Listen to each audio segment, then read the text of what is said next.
Alors, je suis Pierre-Paul Gazmar. J'ai commencé à écrire très jeune, depuis le primaire si je ne me trompe, avec quelques textes d'abord à ma mère. Et ensuite, j'ai commencé à écrire à mes premières petites amies. Et puis par la suite, arrivé au secondaire, j'ai été influencé par mes professeurs de littérature qui m'ont appris à connaître les classiques haïtiens. Et en termes de poésie, j'ai souvent retenu les frères Ardouin, donc Oriolo Ardouin, qui était un poète plus ou moins lyrique. Et par la suite, j'ai connu ce qu'on appelle l'école indigéniste haïtienne avec des poètes comme Émile Roumer et Félix Morisseau-Leroy.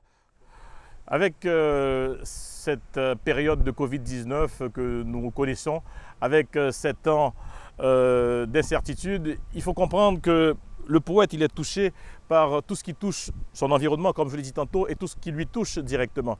Donc c'est tout à fait normal que, par exemple, lorsqu'on parle de ce que les Noirs vivent aux États-Unis, de ce que les Noirs vivent à travers le monde, de ce que les Arabes vivent à travers le monde, donc on se demande, est-ce que le monde devrait être comme ça? D'autant avec le Covid, on s'est retrouvé confinés. Donc c'est comme quoi que nous étions confinés chez nous, mais en tant que poète, notre muse n'était pas confinée, parce que la muse va au-delà du confinement. C'est par rapport à ça que j'ai eu, par exemple, à écrire quelques textes qui ne sont pas dans ce recueil que j'ai en main, mais des textes que l'on retrouve sur ma page Facebook qui parlent justement des derniers événements, par exemple des Noirs qui sont tués aux États-Unis de façon très très amère, et également du confinement que nous vivons avec le Covid-19. Alors le premier texte que je vais lire aujourd'hui, c'est un texte qui est tiré de mon recueil Cœur tous azimuts, paru tout récemment, donc au premier trimestre 2019. Et donc, dès que je voyage beaucoup, et des fois lorsque je pars en voyage, je pense à mon autre moi resté quelque part au bout du monde, et cela m'inspire. Donc ce texte s'intitule « Assis à mon siège ».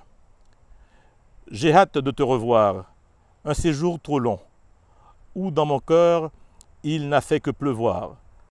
Bon, alors il faut dire que je pense que tout être humain est sensible. Est-ce que le poète, lui, il a un avantage par rapport à cette sensibilité qu'a l'être humain?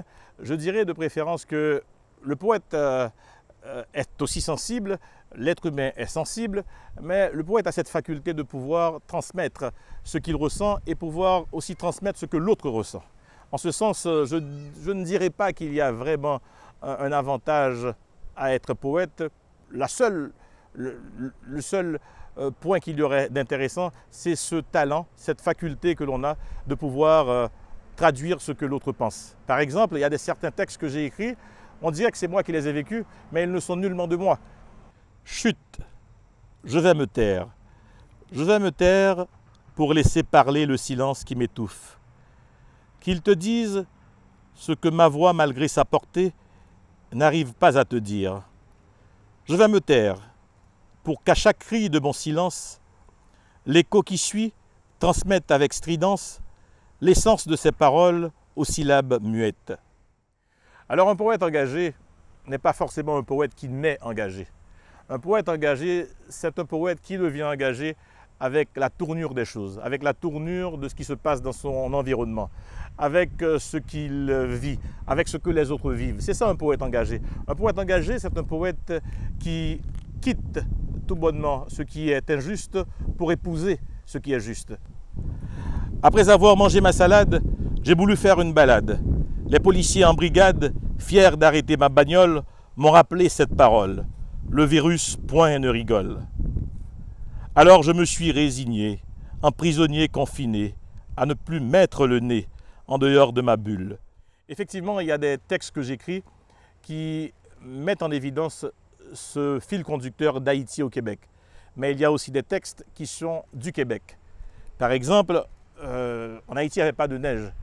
Donc lorsque j'ai un texte, si tu permets, la lecture de ce texte s'appelle « Tempête de neige ». La rue se recouvre de son drap blanc.